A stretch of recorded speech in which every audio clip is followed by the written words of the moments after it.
Alors bonjour à tous, Jean Robin, journaliste, 225e vidéo réservée aux souscripteurs, à tous les souscripteurs. Donc pour avoir des précisions sur la souscription, vous allez dans la description de cette vidéo, vous cliquez sur Patreon, vous aurez accès aux 3 souscriptions que je propose. Alors pour cette vidéo, j'ai décidé de parler de la franc-maçonnerie, puisque c'est un thème important dont on parle peu dans les grands médias, en tout cas sous un angle critique.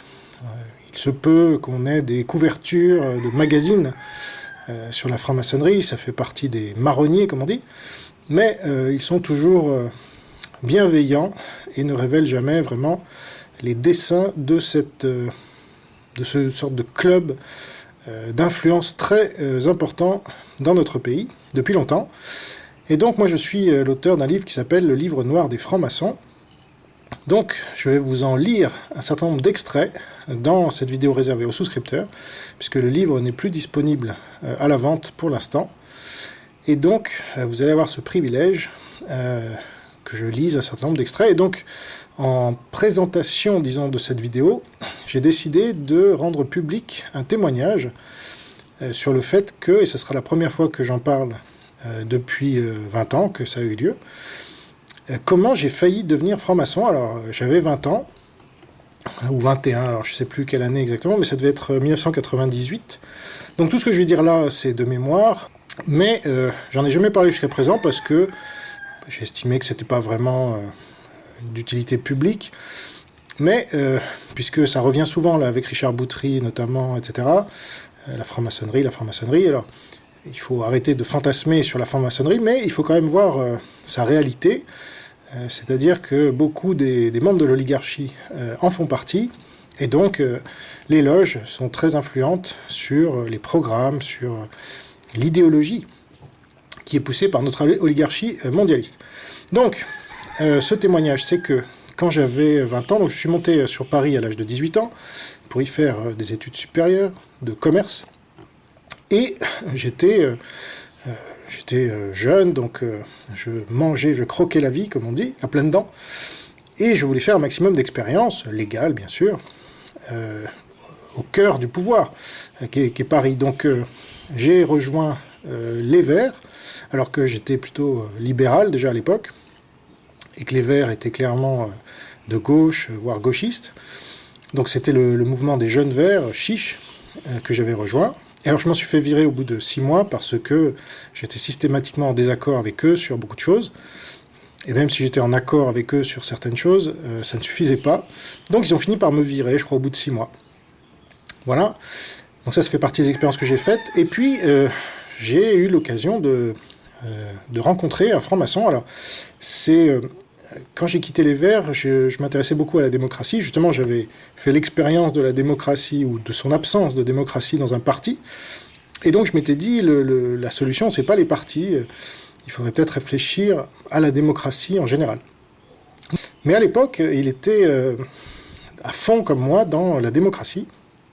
Et donc il avait monté ce petit groupe de gens qui voulaient réfléchir à la démocratie. Donc ça s'appelait Démocratie Directe. Et donc on a fait pas mal de choses ensemble. Moi j'ai réfléchi à la manière dont Internet améliorait la démocratie. J'ai appelé ça la démocratie continue. Et puis un jour, je ne sais plus comment ça s'est présenté, mais il m'a dit que il était franc-maçon et que si je le souhaitais, je pouvais rentrer dans la franc-maçonnerie. Alors moi, j'étais pas réticent, mais enfin j'y connaissais pas grand-chose. Je n'avais aucune conscience de l'importance de la franc-maçonnerie dans la politique française ou internationale. Et ça m'a assez... j'étais curieux de voir où tout cela pourrait me mener. Donc j'ai dit, tiens, mais je suis très jeune, donc est-ce qu'il n'y a pas une limite d'âge? Il m'a dit non, moi j'y suis rentré très jeune aussi, donc il n'y a pas de problème. C'est 18 ans, la majorité, on peut devenir franc-maçon. Bon. Alors je lui ai demandé un peu plus de précision sur sa loge. Donc lui, c'était le droit humain. Et donc c'est une des rares loges mixtes, parce que les francs-maçons se rassemblent plutôt par genre. Alors, ils ont beau pousser la théorie du genre, ils se rassemblent par genre, et le droit humain, c'est mixte. Et moi, ça m'intéressait à l'époque, parce que voilà, j'étais un jeune homme, et j'étais toujours en recherche de ma femme.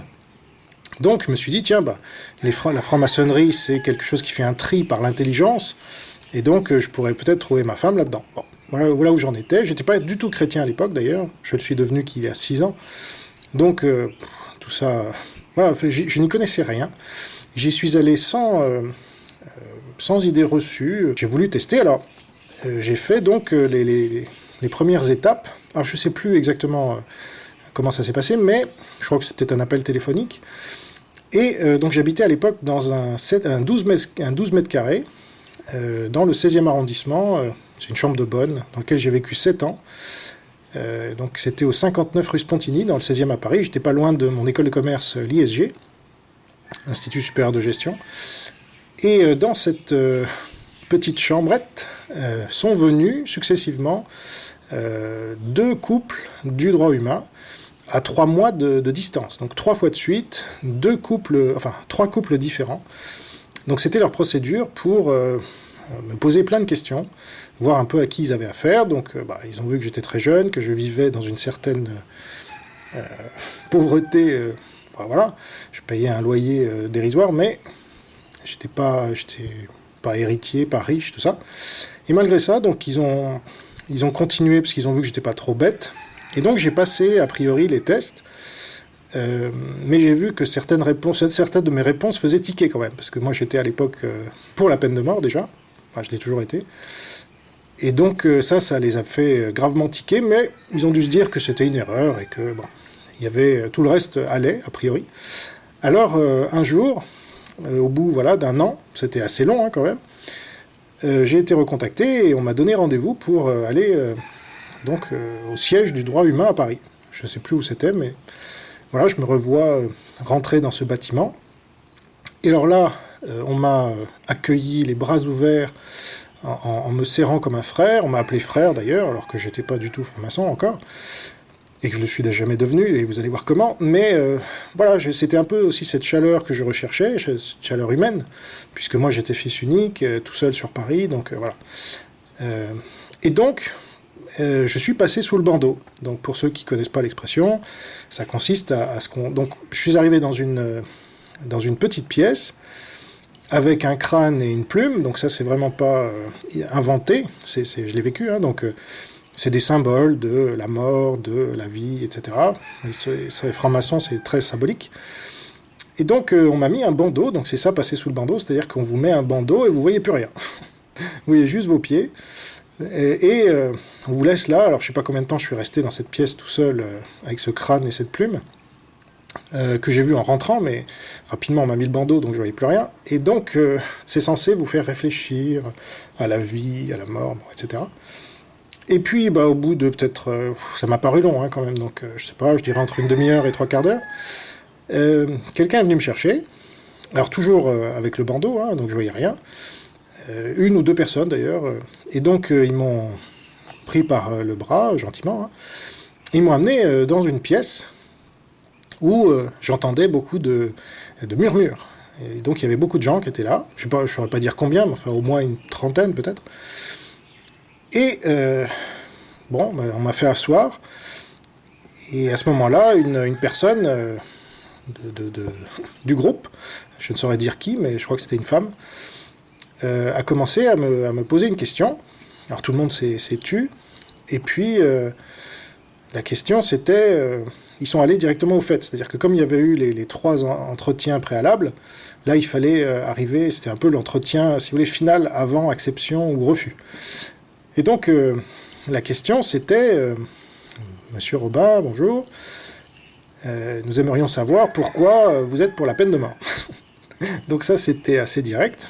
Et donc j'avais bien eu raison de croire que ça les avait fait tiquer ma réponse. Alors moi j'ai dit, voilà, je suis pour la peine de mort parce que j'estime que j'ai argumenté les meurtriers d'enfants, les violeurs, etc., pour moi, doivent avoir une peine maximum, et sinon c'est pas une justice. Bon.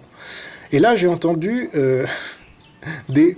Enfin je saurais pas vous dire exactement, mais c'était des hauts ou des murmures assez prononcés évoquant la stupeur et voilà, le choc, si vous voulez, d'entendre ça de la part d'un jeune homme comme moi. Bon, mais la même dame m'a posé, ou c'était un monsieur peut-être, m'a posé une autre question, et là ça a scellé mon sort. Donc la question c'était, selon vous, quelle était la cause de la Seconde Guerre mondiale. Alors, évidemment, la bonne réponse était Hitler, le nazisme, voilà, les méchants. Mais moi, j'ai pas été dans ce sens-là. Je sais pas si c'est par provocation ou par... voilà, il y a quand même une part de vérité à ce que j'ai répondu. J'ai répondu le traité de Versailles. Alors, c'était évidemment pas la réponse qu'ils attendaient, hein, comme je vous l'ai dit. Et là, j'ai eu des hauts encore plus importants et on m'a gentiment raccompagné vers la sortie. Pas avec un coup de pied au cul, mais pas loin. Donc, je n'avais pas passé le fameux test pour rentrer dans la famille, la grande famille de la franc-maçonnerie française, et internationale certainement, mais j'imagine que ces gens-là ont gardé une fiche, puisqu'ils gardent une fiche sur tous ceux qui passent sous le bandeau, et donc il y a une fiche quelque part dans le droit humain à Paris qui traîne sur Jean Robin, comme quoi... parce que si vous rentrez, après, vous faites serment, évidemment, de silence, de discrétion, etc. Tout ce que je vais lire là dans les extraits sur mon livre Noir des francs-maçons. Et ça, j'aime pas du tout, en fait. Donc, je suis très content de jamais être rentré dans la franc-maçonnerie, parce qu'ensuite, ça crée des liens à vie. Et même si vous en sortez, en fait, vous en sortez pas. Parce que vous êtes toujours redevable auprès des frères et sœurs, etc. Donc, ça vous met un fil à la patte, et ça aurait été la pire connerie que j'aurais faite de ma vie. Et heureusement que j'ai eu ces réponses, sincères, mais j'ai pas calculé comme ça. En tout cas, je savais pas que ça allait les choquer au point de refuser mon admission. Moi, je voulais y rentrer à l'époque, je me rappelle. J'ai pas fait ça pour que je n'y rentre pas, mais c'est ce qui a causé ma perte, entre guillemets. Alors qu'en fait, ça m'a sauvé parce que je n'ai jamais eu affaire à ces gens-là par la suite. Et j'ai, dans mon parcours de journaliste, j'ai par contre eu énormément de gens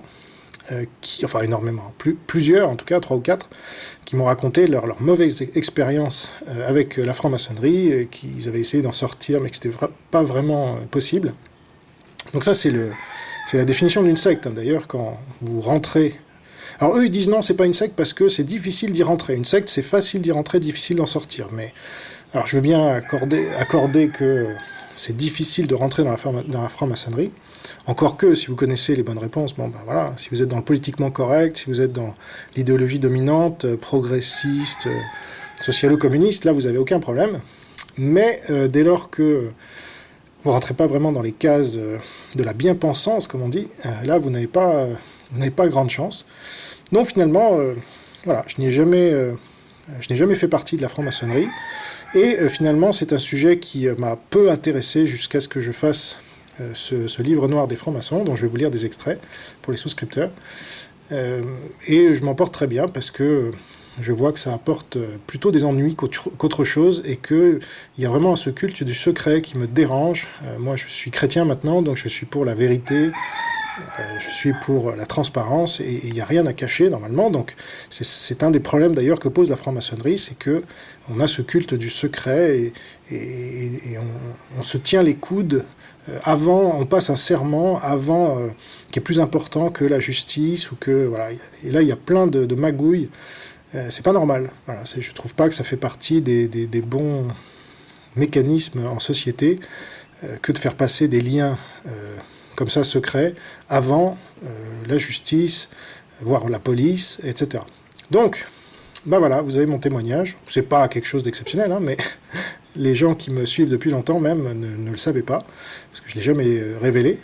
Donc voilà, maintenant vous le savez. Et s'il y avait des soupçons sur le fait que j'ai été franc-maçon une fois dans ma vie, ils sont levés. Et je n'ai jamais, depuis, eu l'intention de devenir franc-maçon, parce que je ne l'ai jamais été, mais ça ne m'a jamais titillé, puisque je me suis renseigné depuis, et j'ai vu que voilà, c'était pas terrible. C'était d'ailleurs, la plupart des gens y rentrent pour des raisons non pas intellectuelles, mais plutôt financières. Et donc, c'est pas vraiment des bonnes relations. Voilà. Alors, à tout de suite pour les souscripteurs, et à bientôt pour les autres. Au revoir.